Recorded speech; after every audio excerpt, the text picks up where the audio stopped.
Kali ini gue bakal cerita suatu kasus kejahatan dari kalangan artis Indonesia. Perempuan ini bernama Lydia Pratiwi, kelahiran Bandung 14 Januari 1980. Bapak dan ibunya bernama Herianto Yusuf dan ibunya bernama Vince Yusuf. Lydia ini anak bungsu dari 4 bersaudara. Namun, pernikahan orang tuanya harus berakhir dengan perceraian ketika dirinya masih kecil, yang membuat ibunya harus berjuang merawat dan menghidupi keempat anaknya seorang diri. Lydia ini aktif di dunia hiburan pada tahun 2000. Pada masa itu, usianya baru menginjak 13 tahun. Awal karirnya dimulai dari dunia model, hingga lambat laun Lydia pun berhasil merambah di dunia perfilman. Pada usia 19 tahun, dia membintangi salah satu film yang berjudul Untung Ada Genie. Sejak itulah namanya mulai dikenal banyak orang, dan wajahnya pun selalu menghiasi sebagai bintang iklan. Dari sanalah Lydia ini menjadi tulang punggung keluarganya, termasuk membantu pengobatan kakaknya yang sedang sakit. Pada saat itu, Lydia ini masih berkuliah di Universitas Mustopo Jakarta. Namun, Lydia ini bukan hanya menjadi tulang punggung keluarganya saja, tetapi Lydia ini juga banyak membantu perekonomian pamannya yang bernama Tony Yusuf. Kediaman Tony hanya berjarak 100 meter dari kediaman Lydia di kawasan Bumi Serpong Damai atau BSD, tepatnya Jalan Kereta Kencana Sektor 12 Kota Tangerang. Tony ini adik dari ibunya Lydia. Dia ini tidak memiliki pekerjaan tetap, bahkan Tony pun dikenal banyak memiliki hutang. Dan kehidupannya pun sering dibantu oleh Lydia. Karena desakan ekonomi yang semakin tinggi, Lydia ini sempat menerima tawaran berfoto di majalah Dewasa. Pada saat itu, ibunya lah yang menjadi manajernya. Jelas, hal tersebut membuat image buruk bagi Lydia. Singkat cerita, Lydia ini dekat dengan seorang pria bernama Naik. Kedekatan mereka banyak tidak diketahui publik.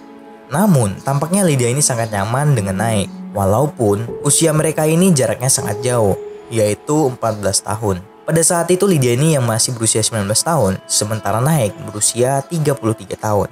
Kejahatan ini pun berawal ketika Tony, pamannya Lydia ini, memiliki hutang kepada rentenir. Dan dia pun didatangi oleh debt collector. Namun dia tidak sanggup untuk membayarnya. Lalu Tony ini datang ke rumah Lydia untuk meminta bantuan agar bisa melunasi hutangnya. Dikarenakan nominal yang diminta sangat besar, Lydia pun akhirnya tidak menyanggupinya. Hingga pamannya pun meminta tolong dicarikan temannya yang bisa dipinjamkan uang. Tiba-tiba terlintas dalam pikiran Lydia untuk meminta tolong kepada Naik. Ternyata Naik ini sebelumnya pernah membantu Lydia ketika keuangannya sedang susah, dikarenakan cicilan mobil, kontrakan rumah, dan biaya pengobatan kakaknya. Semua itu harus segera diselesaikan. Sementara honornya belum dibayarkan. Lydia pun akhirnya menceritakan kepada Naik tentang masalah yang dihadapinya.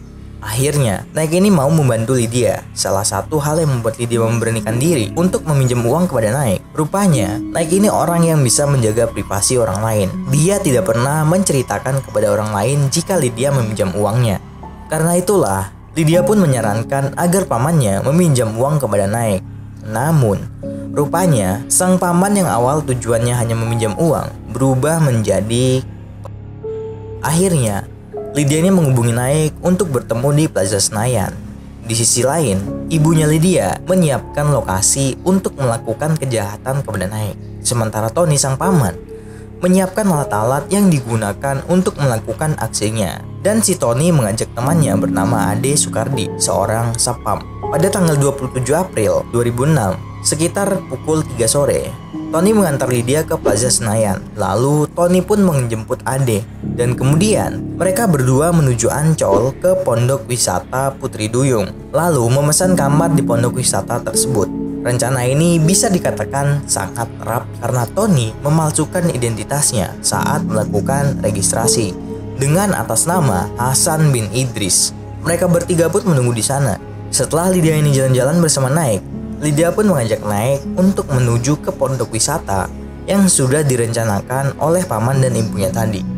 Saat mereka tiba di sana, terjadilah perampokan. Naik pun kemudian langsung dipiting dan ditodong senjata. Sambil berkata, "Jangan bergerak." Naik pun diperintahkan untuk berlutut, lalu diikat tangannya. dan diangkat ke atas tempat tidur dalam posisi tengkurap. Di sanalah mereka menjarah dompet dan meminta nomor PIN ATM milik korban. Lalu Naik pun memberikannya secara cuma-cuma karena takut kehilangan nyawa ya. Si Lydia ini pada saat itu sangat terkejut karena dia tidak mengetahui jika pamannya akan melakukan kejahatan. Pamannya pun menyuruh Lydia untuk keluar kamar. Dia pun segera keluar dan dijemput oleh ibunya menggunakan taksi. Rupanya sandiwara itu sudah terbaca oleh Naik. Dia pun merasa jika kejadian ini sudah direncanakan. Dan kecurigaan Naik ini diketahui oleh Tony. Tony pun mulai berpikir, jika Naik ini sampai selamat, maka sandiwara ini pun akan terungkap dan karir Lydia pun akan hancur. Sehingga yang pada awalnya cuma melakukan perampokan, akhirnya semuanya pun berubah. Tony pun langsung mewafatkan Naik pada jam 1 malam.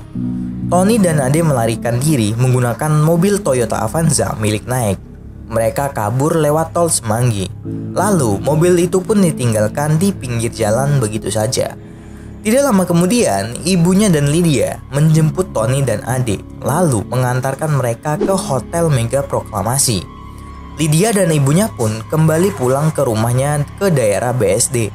Di sisi lain, keluarganya Naik ini sangat khawatir karena hingga larut malam Naik pun tidak ada kabar, dan hal ini tidak pernah dilakukan sebelumnya. Kalaupun pulang malam, itu hanya urusan pekerjaan, tapi hanya sebatas jam 10 malam. Ibunya pun terus mencoba menelpon ponselnya, namun nomornya tidak aktif. Akhirnya, ibunya pun didampingi oleh kedua kakaknya dan memutuskan untuk mencari keberadaannya. Mereka pun mendatangi kantor polisi. Meski begitu, usaha mereka tidak berhenti sampai di situ. Mereka juga mendatangi RSCM dan menanyakan kepada petugas rumah sakit. Ternyata di malam itu, baru saja ditemukannya tubuh seorang pria. Saat dilihat, ibunya mendapati Naik sudah terkujur kaku. Terungkap identitas ini menjadi awal proses penyelidikan polisi. Awalnya polisi sempat kesulitan untuk mengungkap kasus ini karena kurangnya petunjuk. Namun terungkapnya kasus ini ketika polisi melakukan olah TKP. Polisi berhasil menemukan ponsel korban dan di sanalah terlihat jika korban terakhir bertemu dengan Lydia. Polisi pun segera mendalami temuannya itu. Singkat cerita, hingga polisi pun berhasil menangkap Lydia, ibunya, Tony, dan Ade. Mirisnya, kejahatan ini dilakukan hanya untuk melunasi utangnya Tony yang hanya sebesar 5 juta rupiah doang. Persidangan pada kasus ini pun digelar di Pengadilan Negeri Jakarta Utara. Pada saat di dalam persidangan, keluarga korban yang datang langsung melontarkan caci maki kepada Lydia. Mereka semua merasa marah atas ulah Lydia dan juga keluarganya. Bahkan Lydia pun sempat kena bogem mentah dari kakak korban yang membuat dia tidak sadarkan diri dan dilarikan ke rumah sakit. Para pelaku ini pun dijerat dengan pasal pewafatan berencana yang pada akhirnya hakim menjatuhi vonis kepada ibunya Lydia dan Tony penjara seumur hidup. Sementara Ade Sukardi dan Lydia divonis selama 14 tahun. Tony ini sempat mengajukan banding, namun siapa sangka kondisinya berubah menjadi vonis wafat.